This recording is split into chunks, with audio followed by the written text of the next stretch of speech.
Yusei Kikuchi, I say bye-bye. See you later. Have fun with the Angels and their free agent debacles. Well, the Astros, we think, have the pitching to go against the rest of the league. But does this open up money for Alex Bregman and other position players? Let's go ahead and talk about it on this edition of Locked On Astros. Jainel Diaz, this is Locked On Astros. Hello and welcome to Locked On Astros, your daily Astros podcast. Here are your hosts, Eric the Man Huysman and Brett H-Town Wheelhouse Chancey. We are Locked On Houston Astros. We update you join us for a daily Locked On Astros podcast. My name is Eric Huysman. You can find me on X at Eric Talkstros. You find the show at Locked On Astros, your team every day. Brett, where can I find you at? They can find me at H-Town Wheelhouse on X, Instagram, and TikTok. They can find me at Stros411 on X and on Facebook, and at Back to the Bullpen on X, on Instagram, on YouTube, and iHeartRadio. I'm always positive, always Stros. Hey guys, thank you for making us your first listen on Apple, Odyssey, Spotify, wherever you listen to podcasts. Go and check out the Locked On Astros podcast. We appreciate each and every one of y'all, whether it's Mama Wheelhouse, by the way, happy birthday, Mama Wheelhouse. But go ahead and make us first listen on Apple, Odyssey, Spotify, wherever you listen to your podcasts. Go ahead and check us out. Today's episode is brought to you by Game Time. Download the Game Time app, create an account, and use the code LOCKEDONMLB for $20 off your first purchase. So, Brett, yesterday we talked about the top 4 home runs in Astros franchise history that we are thankful for. But right now we're like, you know what? With this Kikuchi news coming out, going to the Angels, this was bright and early in the morning. This was like at 9 a.m. Type of news. So it's like this is the trade deadline type of news. This is the winter meetings type of time. But Kikuchi just made up his mind. He's like, you know what? I want to go where the team that's going to definitely win the World Series next year, the Angels. I want to go where they're giving me the most money. And to his credit, he got 3 years, $63 million from the Angels. According to Brian McTaggart, the Astros were in on the talks. They were wanting to bring him back. This is what we've heard from both Dana Brown and many other reports. But unfortunately, Kikuchi, his time with the Astros were 10 dominant starts with the Astros, 5-1 record. Unfortunately, he didn't get a start in the playoffs because the Astros were swept by the stupid Tigers, and he didn't get to pitch Game 3. Yeah, so, there are a couple different avenues you could take this conversation. One, you have to kind of look over what the Angels are doing because it's in the division. They've signed Soler, they've signed Kikuchi, Kevin Newman, Travis d'Arnaud, and Kyle Hendricks. They're spending money. They want to win. Ron Washington is like, dude, we got to get some wins up in here. And Mike Trout's getting older, and so they're looking to try to do that. So, a team like the Angels would overpay for someone like Yusei Kikuchi. I was thinking the Astros would go $360 at $20 million a year. I know a lot of people had them getting between 16 and 18. But with Kikuchi being let go or to leave to go somewhere else, it really kind of makes, I think, the trade sting even more. Because Eric, we lost 3 prospects. We don't know yet what they're going to be, but Will Wagner sure showed a lot of promise last year. We still don't know what Jake Bloss is going to be over his major league tenure, and obviously Joey Loperfido. So you've got Loperfido, you've got Will Wagner, who I think is going to be an excellent major leaguer. Maybe it's too small of a sample size to judge that right now, but at the end of the day, you hate to see them bring him in, trade those assets, and then not be able to either use him in the playoffs, make the World Series run, or get him back. I don't mind the Astros not signing him. I wanted him back, but when I started looking at his age and what they're paying him, and with the Angels, they need money for position players.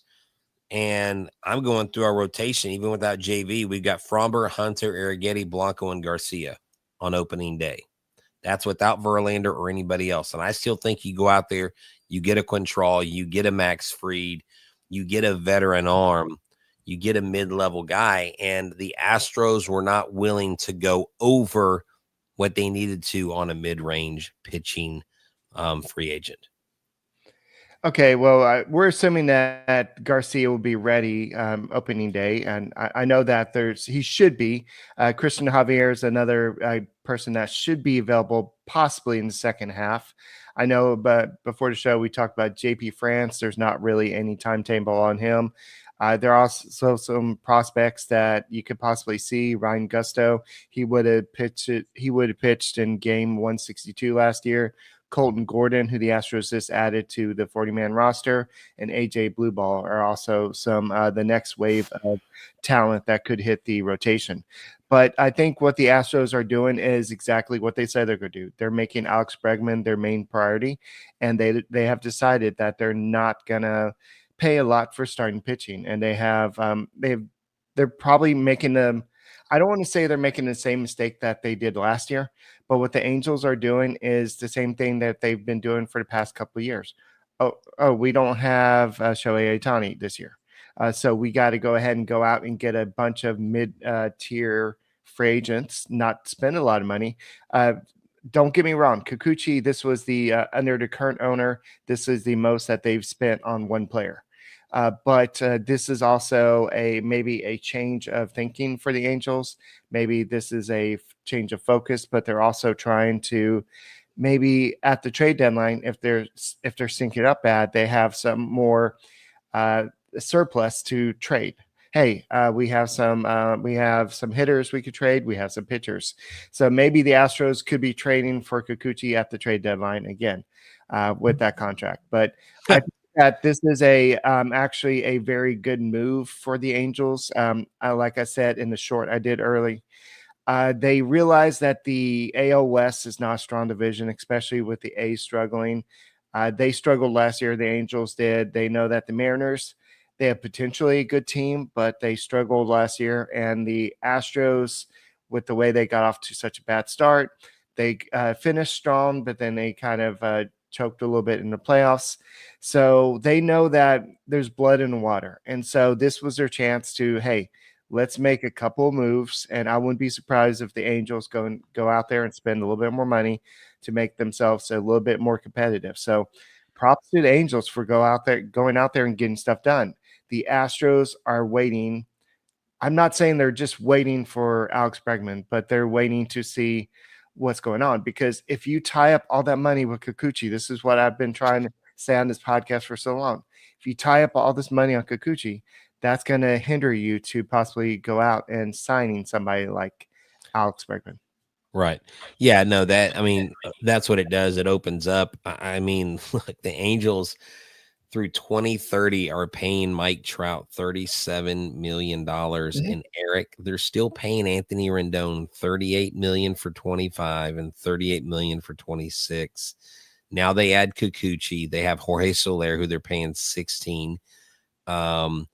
Stevenson 11, and then everybody else is arbitration eligible. Like all their position players, they're all young dudes. I mean, Reed Depner's is a pitcher, but the rest of their lineup, they're all ARB, pre-ARB, ARB1, ARB2. They've got a young group of guys that they can, solicit for trying to get ahead in the division. But this was an overpay. I did not expect if the Astros aren't going to overpay for Alex Bregman or overpay for anybody, they're not going to overpay for Yusei Kikuchi. I think it might have been different if Kikuchi had been here the whole year and he did this all year. They might be prone to do that, but still he's 34, 35, 36, 37, so on and so forth, the aging pitcher. And so that's, but what we need to talk about in our next segment is, what does this mean for the rotation? And does that include someone like Justin Verlander to have a 6-man rotation going into the next season, right? Yeah. So, guys, thank you for making Locked On Astros podcast your first listen. Go and subscribe to us. Make us first listen on Apple, Odyssey, Spotify, wherever you listen to podcasts. Go and check us out.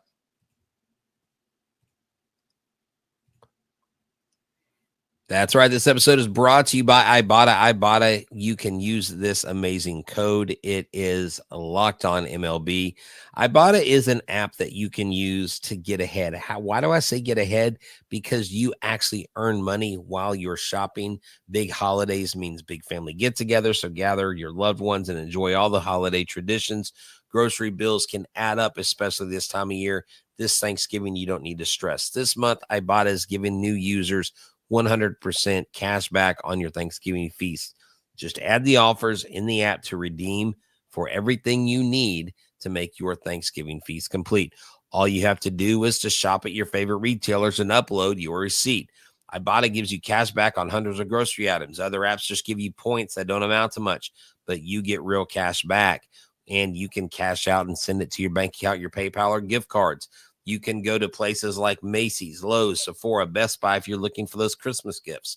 Download the Ibotta app now and use the promo code LOCKEDONMLB to get 100% cash back on your Thanksgiving feast starting November 1st.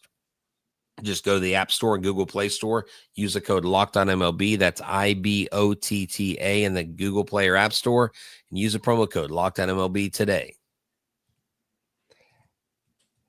Hey guys, I was one of the few people out there that got to see Linkin Park in America for the first time before they go on their full tour this in 2025 because of Game Time. So it was an awesome event. It was the first time since Chester died, and so this was definitely an awesome experience. And you could get all the tickets that you need when you need them. Right to your app. And so it just pick up just whatever event you want, whether it's a Rockets game, Texans game. I know Texans game this past weekend was not the best, but you can always just get the events. You just be like Brett does. He's walking up. You know what? I'm going to go to the Astros game. Well, I'm going to go to Rockets game. Let me just go ahead and just just go and go to Game Time app and just pick the event I want to do. So they have just whether it's a panoramic view of the seat that you want to do. They also give you 110% of difference if you find cheaper price somewhere else. But just download the Game Time app, create an account, use the code LOCKEDONMLB for $20 off your first purchase. Terms do apply. Again, create an account and redeem code LOCKEDONMLB. It's LOCKEDO and MLB for $20 off. Download Game Time today. What time is it? It's game time.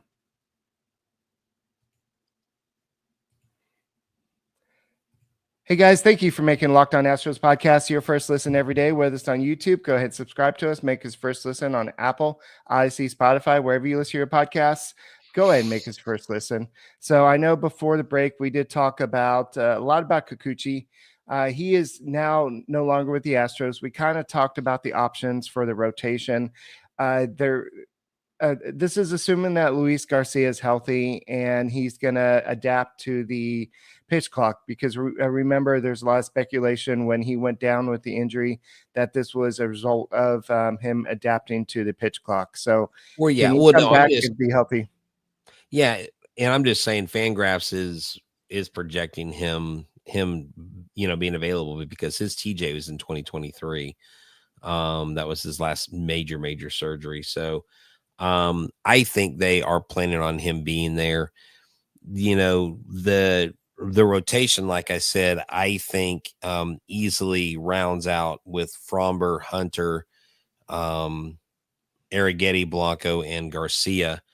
And if they can count on Garcia and they think Garcia can be somewhat of a boost for them, having not pitched, maybe the silver lining is in the fact that he hasn't actually thrown a whole lot. And then you bring back Justin Verlander on a incentivized 1-year deal. Do they keep giving him 1-year deals? Does he go to the Tigers kind of thing? But I think the JV reunion talk is simply because I think it's solely based in the relationship he has with the Crane family, if I'm being honest. I think this is a personal thing. And fortunately, the Astros are in a place where I guess they can kind of make those personal deals because nobody's really expecting them to do a whole lot this next year, I don't think. I know us. I look at the lineup And I look at the pitching staff when they're healthy, and I think they can compete with anybody. But we keep losing guys, and if Bregman doesn't come back, what does that mean? So I think the Justin Verlander talk continues until after Bregman is signed or not, and then they really ramp that up. But that apparently is one of the conversations being had right now. Yes, but as we saw last year, you can never have enough starting pitching, and I think that you're just one injury away from having the same issues we had last year. You're already down 2 starting pitchers with Lance McCullers. You don't know what his timetable is. When is he going to be ready? There's talks that he could have been ready at the end of last year, but then I think that he had some setbacks. So I think that the Astros will be interested in some type of starting pitcher if it's not Justin Verlander. There were some reports. Actually, no, Dana Brown went on, I think it was Buster Olney's podcast, and he said that basically that they have had conversations as of yesterday with his agent, and that they've had conversations, but nothing's gone too far, because I think the Astros are wanting to do what you're talking about, having very cheap deals or incentive-laden deals. But Verlander still sees himself as, no, I think I deserve to get $20 million per year. But most teams are gonna be like, well, looking at what you did last year, I don't think your AAV should be like that. Yeah, I think last year is definitely going to put a kink in things. And anybody like LMJ, even as a starting pitcher, to me just sounds foreign. Doesn't sound like a good idea, to be honest. I think he needs to be relegated to the bullpen. He hasn't been healthy. He can't stay healthy as a starting pitcher. All his injuries have occurred as a starting pitcher. So forcing him into the starting pitching role, I think he absolutely should be going to the bullpen. Yeah. So at first I thought you said Verlander to the bullpen, but I'm like, no, Verlander could not survive that. And I still don't know with all the arm issues that McCullers would succeed in the bullpen, because I think that with somebody with so many injuries, you don't typically put them in a bullpen. I get the idea of limiting his innings by putting him in a bullpen, but also how often could you use him out of bullpen? Could you have him in back-to-back days? So that's the issues you would face with putting somebody like Lance McCullers in a bullpen. Well, here's the thing. I don't think he'll be here till midseason anyways, if I'm being honest. So, I mean, having him as a part of the starting pitcher equation, I think is really pointless. I mean, I think he's on the team because he's getting paid. Right. I'm showing up so I don't get fined kind of thing. I just... like, until I know that he's actually in a pitching program and actually going to do something and not just on flat ground. And I mean, and that's why you're looking at the cow control. That's why you look at other pitchers that are out there. Could the Astros make a surprise move for a Garrett Crochet or someone like that? I don't know. I'm just saying there's a lot of stuff that can go down that we're not even really probably scratching the surface on. I guarantee they're overturning every stone, because Dana did say you got to be creative. I know that yesterday you did mention that the Astros might go after different names on the free agent market in terms of starting pitching. I know that this Kikuchi thing does raise the prices for all the mid-tier starting pitchers. So I know Sean Manaea is another one. I don't know if the Astros would be interested in him. But this also does raise the prices of a lot of the aces as well, because, if Kikuchi is worth $21 million for 3 years, $21 million per year, then I think I'm worth this amount. So one of the names you brought up yesterday is Max Fried. I think that he is going to be way out of the Astros price range. Yeah. Because he's going to want about 5 years and about... I would say he's in the tier 1 of the starting pitchers. So he would be the dream out there. I know a lot of people are saying Blake Snell, Max Fried, and there's one other starting pitcher I can't think of the top of my head, but those are the tier 1 starting pitchers out there. And in terms of free agency. Yeah. So, it's Corbin Burns. Yeah, Corbin Burns is not coming here. Max Fried. I know. I'm just saying that the tier 1. Yeah. Oh, yeah. So I think Corbin Burns is well above Max Fried in those tiers. I think I was just talking from a standpoint, if Fromber's not here and you're going to pay somebody and you're going to bring in a pitcher, his numbers make sense in this ballpark. And Okay. really, that's why. And Sean Manaea, 14 million is previous AAV. I don't know that I'm going to want to pay him that. That's a lot of money. You have to pay him close to what the Angels are paying for Kikuchi. Well, but did Manaea have the same type of success Yeah. Kikuchi had when he was with the Astros? Look at his numbers. Yeah, he had actually a pretty good season with the Mets, because I actually picked him up in fantasy baseball. I believe he had a sub 3 ERA. So he was 12-6. I honestly did not follow Sean Manaea at all, so I had no idea he was 12-6. 12-6, 3.47 ERA, 1.08 WHIP, 3 WAR. His highest WAR since 2021. So that's good. Yeah. So, Manaea may get that. That would definitely make sense for him. There are just some interesting names. I mean, Jack Flaherty's probably not going to stay in LA. He's going somewhere. You got Jose Quintana, who's unrestricted free agent. I mean, you got a lot of names on here, Eric. Alex Cobb could be a guy that we look at. I know he's 37, but again, man, it's the age. It's like the age of the dinosaurs, dude. It's like these guys are just, the young pitching just isn't there. What about a Martin Perez, Eric? You know what I'm saying? He made $8 million. Dinosaur too. He's been around for a while. So. I know, but he's like 33. Yeah. He's not that old.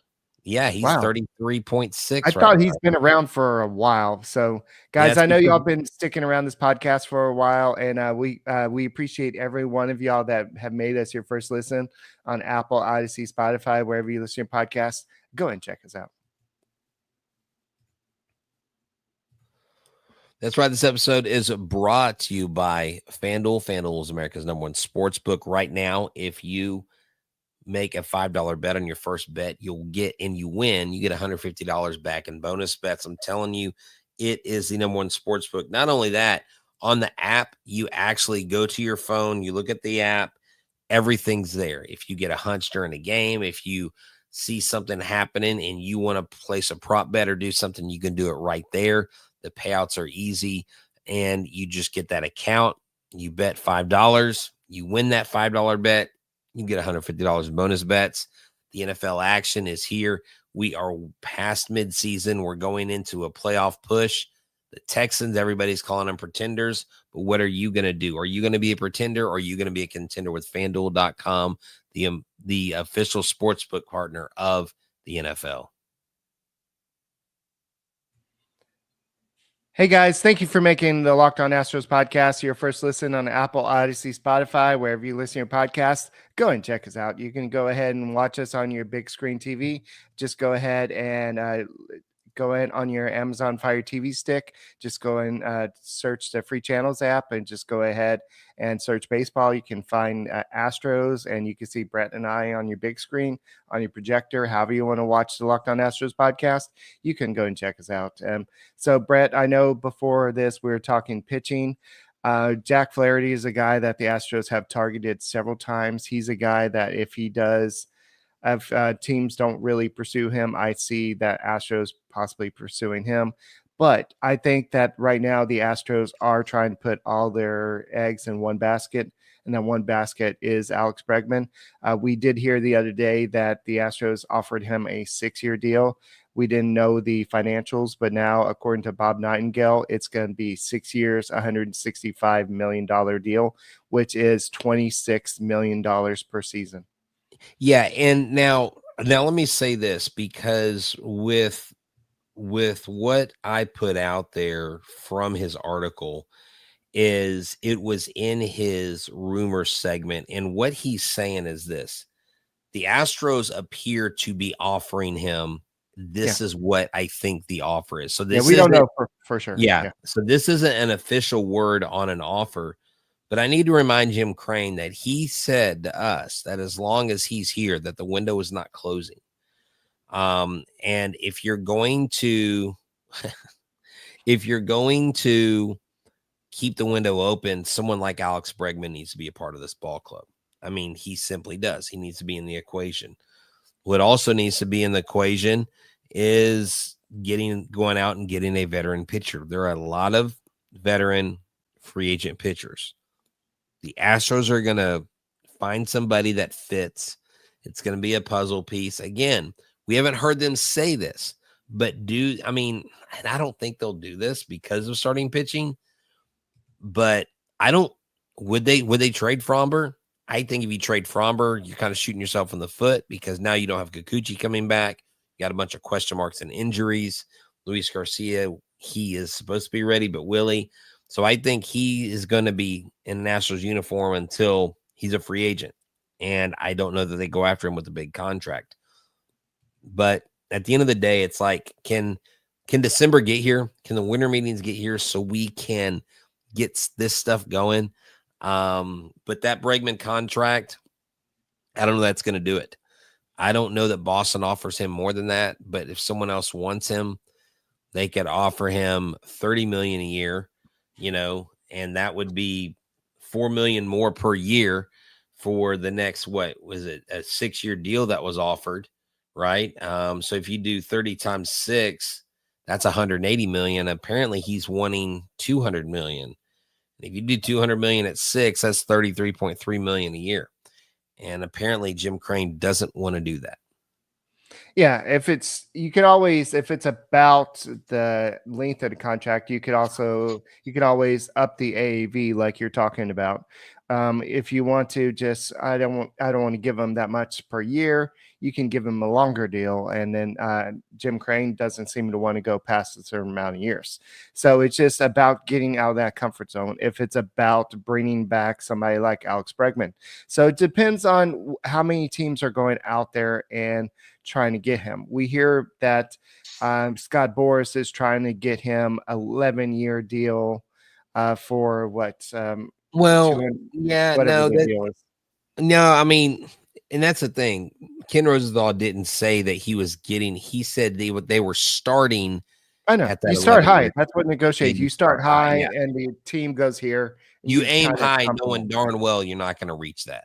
No one's going to give Alex Bregman $350 million. Right. And I even think people that think that Kyle Tiger's going to get $400 million, I think is a little insane. I think these contracts are going to have to trend down at some point. We can't keep going up and up and up. I mean, the NBA's out of control. The NFL's out of control. I mean, these leagues are out of control. With if you have the players union, and they're going to say there's no way to curb the contracts. They're going to be like, well, you gave these players this much last year. Why are you all of a sudden doing this?